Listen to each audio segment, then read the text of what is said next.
Yes,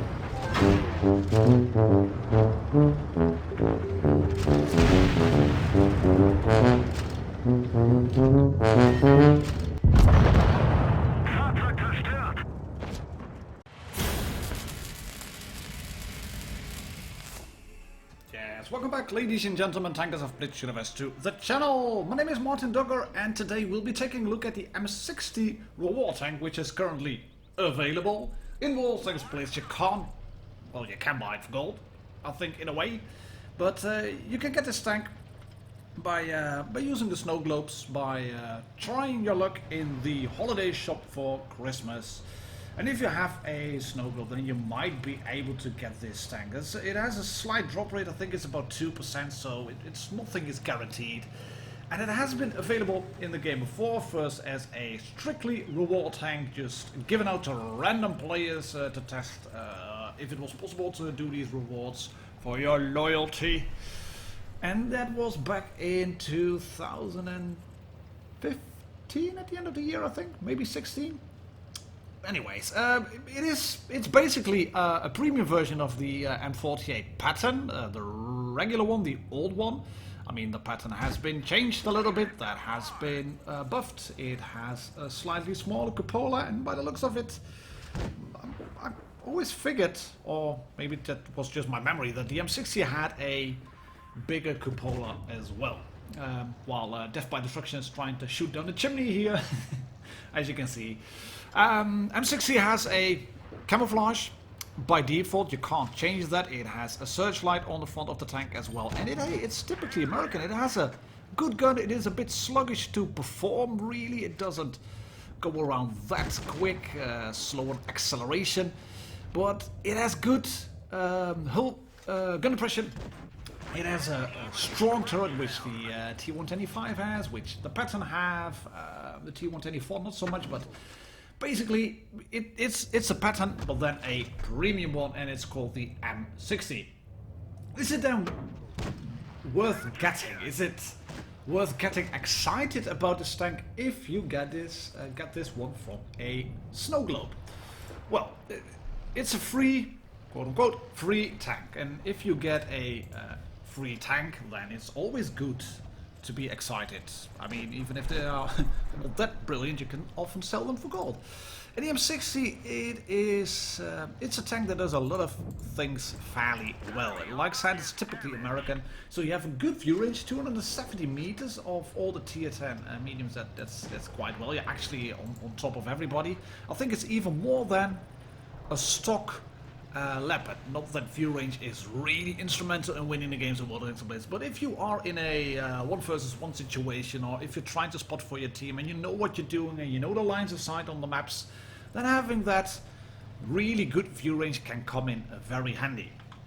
The gun is it's a good one, the M68 105mm gun. You get 2845 DPM with APCR, 250 pan and 350 in terms of damage, and your heat shells go to 300 pan, dropping the DPM to just below 2.5k, and that's about the norm for most of the tier 10 mediums. It seems that the tier 10 mediums, apart from the current buffed T62A and the Leopard, which has picked up a little bit of DPM, are fairly well balanced. You obviously have the Progetto way on top, which should be lower, and Wargaming keep buffing tanks to, well, a form where other tanks just start outperforming. They are just low on the list, and that's an endless debate. But I digress. The tank itself, this tier 10 medium premium tank, is right in the middle of the pack with basically all the other tanks. So yeah, it's not epic. It is by no means OP. It has a lot of weak spots, but it has a lot of good spots as well. As I said, it is a bit of a M48, but then premium.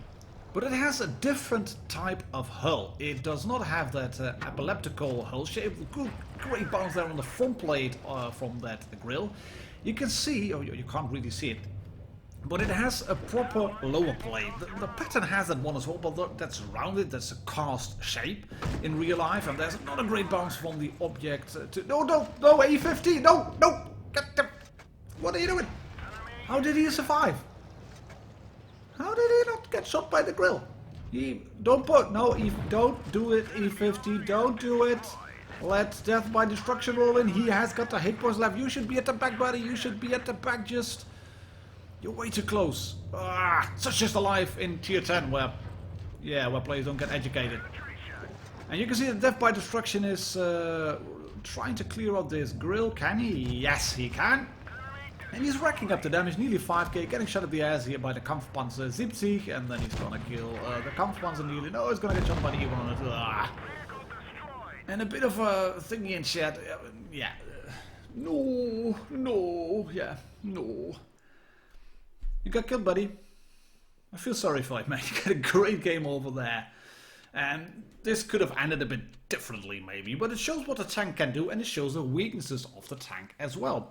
As I said, the DPM is good, the penetration is fine, the damage output is fine. You have a great gun, 1478 meters per second in terms of muzzle velocity, which means it's a good sniper.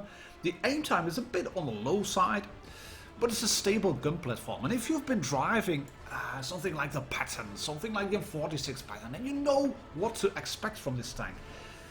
Where it does fall down a bit, I think, is the it may sound stupid, but it's the camo rating. This thing is horrendous camo rating. It is the lowest of them all, of all the tier 10 mediums. In fact, if you're looking at a tier 10 battle, then you are pretty freaking low out of them all. 47 out of 70 while you're sitting still. It doesn't lose a lot of camo rating while moving, and not even upon firing when still. But you have a really good view range. But if enemies have a good view range as well, you will get spotted. So, in terms of equipment, you could fit optics, maybe, but it might even be a good idea to fit a camouflage net on this tank. Oh my god, I'm actually saying it! Martin's recommending to equip a tier 10 medium tank with a camouflage net. Yes, because his camo rating is shit anyway, so why not enhance it just a little bit? I mean, this AMX-30B who's driving a front, we are looking at Widon from the 49 Div clan, and he's platooned up with that other reward tank from the Globes, the AMX-30B. I've reviewed the T-22 medium already, and there we go, Pete. Yeah, let's ring around Rosie, shoot you once, there we go. Can we shoot you again? Yes, we can. Once you get this tank up to speed, it's not bad. It's not bad at all. And being basically a brother of the Phaeton, it is kind of heavy. And you can do really nasty stuff to a projectile. And I know I featured this in one of the intros before, but the game itself is pretty freaking good as well. You can see 2k damage already in this projectile. Just has nowhere to go. Pop goes the turret. Right, another tank cleared. This flank is one, and they can start to mop up. And yes, an AMX-50B veteran, that is a tank that can do really well if it can keep shooting and shooting and shooting. And I'm thinking, right, I might just be able to use this this review once. So he's gonna shoot. Oh, great tracking shot just before he shoots his AMX-30B. And they still have this mouse to care about, but yeah, it's a 5 versus 3 now. And if you are in a 5 versus 3, you just have to keep the guns together. There's no way the Reds will be able to really take you down, or except maybe if it's an FV and you get shot a few times. But Wit is not going to get shot. Furry Underwear has been shot by the Grill, but they have got time on the side. They've got 2 bases capped. That will not be able to capture A. But I digress. I'll talk about the game. Should you be excited about the tank? You can see once Wit starts moving forward again with 1. It is a bit of a slow tank. He doesn't know what to do quite over here. He wants to shoot this grill, but that tank is behind the church. Yeah, let's move straight through C-cap so they know where you are. The E50M clears the grill. That's good. He can keep rolling in. 3,500 damage dealt. Where is the Death Star? There he is. Shoot you once. 407. That's a good thing about this gun. It is a 350 alpha gun.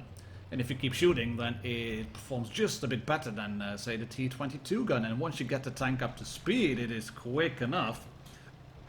But yeah, it is a bit sluggish to pick up. In the meantime, the mouse is on BK, but it's actually starting to become a bit of a game, really. I was thinking, ooh, this is going to be really easy. Ooh, great move. Just under the gun of the Death Star, and yes! Clears him just in time before the Death Star would have derped him right in the engine deck. I mean, those big radiators at the back, they are inviting for anybody who has an HE shell ready to shove it up your pooper, because that's going to happen. And this is i7 versus Mauser. Where have we seen that before? Oh yeah, we've seen that before on the Twister Cup in 2000. Whoops. Oh, there's a dead plane over there. In the Twister Cup in 2017, Mouse versus IS7 on Mayan Ruins. Great game there by Thomas, by the way. Well worth checking out on the official channel if you haven't seen that one already. But yeah, this is the M60. Great 5.5k damage game by Win1 from the 49 Div clan. And should you be excited if you receive this tank from the Snowglobe? I think you should, because it's a good tier 10 premium medium tank. M60, ladies and gentlemen, tankers of Blitz. See you all on the next one. Cheers. Happy tanking.